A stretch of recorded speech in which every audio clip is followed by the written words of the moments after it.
And welcome everyone back to Overtime. As we mentioned, our special guest is in the house here on the interview couch with us, and he is none other than Kendrick Wade, the new head football coach at Mississippi Valley State, and he is definitely dressed for the occasion, sporting the green blazer. Thought he was ready for the Masters here, but nevertheless ready to represent Valley State and going into his first season as the head man of Delta Devil football. We appreciate you, Coach Wade, for taking time out of your busy schedule, because I know the football season is just around the corner here as you get ready to dive into year number one. He is a Cleveland native, having prepped at Eastside High School and then also at Mississippi Valley State, and before that at Coahoma Community College. And we're going to talk a little about your background, Coach, but first we're going to just start off with you being the head coach at Mississippi Valley State, your alma mater. What does that mean to you? Man, just a blessing. Just with life, with trials and tribulations and ups and downs that you go through. There was times when I wanted to let it go, and just to be able to, for everything to come full circle, to be back at this place that means everything to me. This place is always going to be attached to me, you know, so just feels great to be back, man, to be able to represent, and we're going to do right by Mississippi Valley State. Mississippi Valley State has done great things for me, to and for me, and I just want to repay the favor. I know, too, that you being a former player and then you came back to Valley as an assistant some years ago, and now you're the head coach. But how much does that help as far as the transition with you having played and also been an assistant at Valley State? Yes. So as a player, just the passion and love I have for the university, obviously I bled for it, sweated for the school, cried for the school. So as a player, that helped a whole lot as far as my passion. As far as the knowledge and wisdom, coming back to coach, identifying some things that need to be corrected. You know, I don't think I had this perspective if I didn't come back as an assistant coach.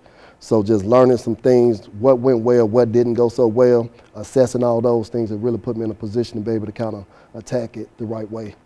And I know, too, Coach, when you were hired back in January, I decided to go back and note some of the quotes that really struck me during your introductory press conference. And you said that one thing, that you didn't take this job at Valley, but you were destined for this job. Kind of expound on why you said that.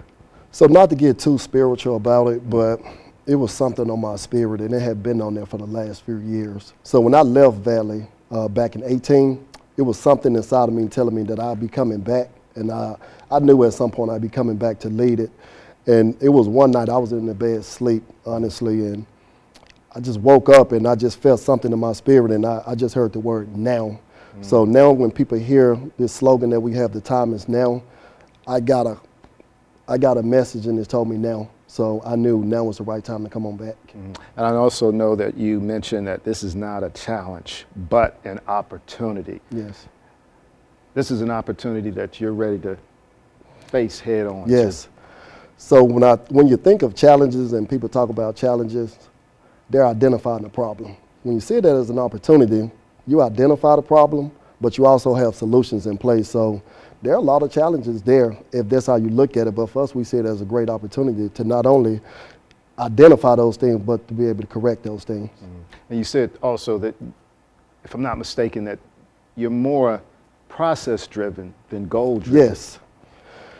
In life, when you focus on the outcome, it affects your preparation. So if we was playing a team that's not as good as we are, you know, we can skip past some steps and we still get success by winning because we're just a better team, you know, but it's about being process driven. You know, it's about doing all these small things right in life, not only in football, you know, like I said, in life. I mean, it's just the small, intricate details that you focus on.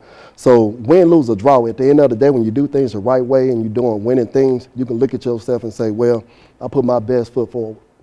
And you going into year number one, is there anything you're looking more forward to than anything else as far as this endeavor that you're about to take on? Just changing the mindset of the guys. You know, it's not just what you do, it's how you approach what you do, how you think about what you do. So the biggest thing for us is just changing the mindset of our kids on campus. And now you've been on the job, I believe now 6 months since January, when you were hired, beginning of January. What have the last few months been like for you? ups and downs, and I wouldn't have it no other way, because that's life. It's never going to be perfect, and that's how we get it. So it's been a lot of ups and downs, but it's been more ups and downs. And it's honestly, I think we're ahead of schedule. We got a team overall GPA of 3.09, so we bumped that up since we've gotten there. We had about 8 kids with a 4.0 GPA, so there are some tangible things that we're able to look at, and just shows us that we're heading in the right direction. So all in all, it's been great. All right. Well, I tell you what, Coach Wade, we're going to take a break, but when we come back, we're going to talk about family life for you, because I know you come from a big family in Cleveland, and they were there at the press conference when you were hired back in January by the Droves. We're going to talk about what family means to you and how supportive they've been with you on this journey that you've gone through as a coach. Coach Kendrick Wade here at Mississippi Valley State, first-year head man, ready to dive in and make big things happen over at the Big Valley. We'll be right back after this short break.